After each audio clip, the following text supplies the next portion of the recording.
Central Illinois is the CI in CI Living. All right, it's time to test a member of the WCIA weather team's knowledge. Yes, let's ask your meteorologist, Jacob Dickey. All right, Jacob, you feel ready? Actually, I'm quizzing you guys. What? No. I don't think that'd be a good We've done that a few times, and it hasn't gone well for you. Yes, So we generally let well. you guys ask us the question. Yeah. Well, as it should be. Yeah. Let's start with Katie here. Katie Shippey wants to know, why does it seem like it gets windier in the winter colder months in the warmer months? Yeah, when you talk about the transition, and in recent years, too, people have said it feels like the wind is more than it has in the past. You don't really remember. I think some of it is that, yes, it is maybe a little windier, but also we tend to notice things that just happened more recently. And so, you know, when it comes to the wind, it's something we kind of talk about. Let's talk about it. Let's jump in. I got some graphics. If I were going to guess, I would say spring would obviously be windy because it's like tornado season, right? Yeah. There's a reason for it. Oh, okay. There's reasons for the wind here. Let's see your tornado graphics. season and the wind. You know, everything's connected in the weather world one way or another, and it's our job to figure out half the time what's right. Okay. How it goes. Let's talk about this. Let's check the graphics. So let's talk about the wind here. This is a map where you see those white lines that are there. Those are isobars. roads? They're basically lines that measure pressure. And so each line is the same pressure. It's kind of like you've got, you can think of it as you're coloring the in between the lines or to connect the dots. So the pressure on that line is the same. Now those lines are spread apart here. What I've done is now I've added on top of there, that's an estimated wind speed measured. And you'll see where the lines are really far apart. There's not much wind. They come a little closer together there. It looks like maybe a little bit of wind there, but not much. Does that make sense? The closer those lines are, the more wind there's going to be because we've got a pressure gradient, a big change in pressure over a small area. Let's get to next week, and you'll really start to notice here. Again, see right here, Sunday, I don't think there's going to be much wind. There's not really any lines overhead. They're not close together, but they start to get a little closer out in the Great Plains there. Well, next week, I think it's going to be windy again. Oh. Let's just take out the wind part. Look at those lines. Close. Can you see how much closer they are here? Yes. Now we're going to add low pressure in there because that's what that is, and that's really going to get our wind going next week. You can see that tight pressure gradient with those lines there. So if you spot your eyes where you think the wind's going to be strong, I add the color over there, and then I add the wind lines. You can see a lot of strong winds, those reds and pinks and purples, where those lines are tightest, both ahead of the low pressure and behind it. Now, next week's system is going to be one to watch because on the northwest side of that system, you'll likely have a big winter storm, maybe blizzard conditions. On the south and east side, severe weather might be a possibility.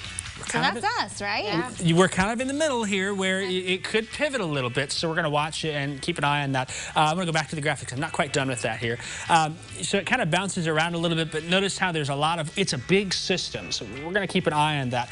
I'm going to take another look at it here. The other thing is during the seasons, we look at the jet stream.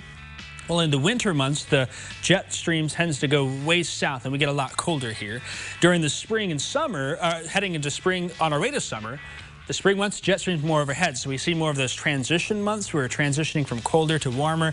In the summertime, that jet stream's further to the north, so we're just kind of warm here.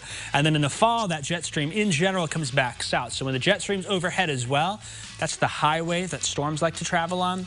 Well, that's, you know, moving right over us. And so we see more of that transition here, generally in those spring and fall months. And this year, the past couple of years, Kevin and I were talking, we tend to think that the La Nina may have an effect also, whereas the jet stream is not quite that, and it's never that simple, but the jet stream's not quite as far north. It's more, you know, diving over our region more often, so that helps keep the wind a little bit more of a problem for us. I bet Katie had no idea she was going to get that detailed. I know. You get the whole shebang here when you ask your meteorologist. Honestly, most of that just went a little bit over my head. Yeah, I hope the graphics kind of help because we like to, you know, I don't want to just talk. I could talk to you. The But. first graphic, it had like almost like a circle. How do you guys identify where that is? And that's where you put like the low pressure. Yeah, I put the low right in the center there, and around that low, that tight gradient is where the strongest winds, as we're looking at our forecast guidance and observations, those tight gradients, essentially a tight gradient, pressure gradient, high pressure, low pressure, that's where your wind is going to be the highest. Okay, we're about out of time, but we do have one more question. One more question, Rod, yeah.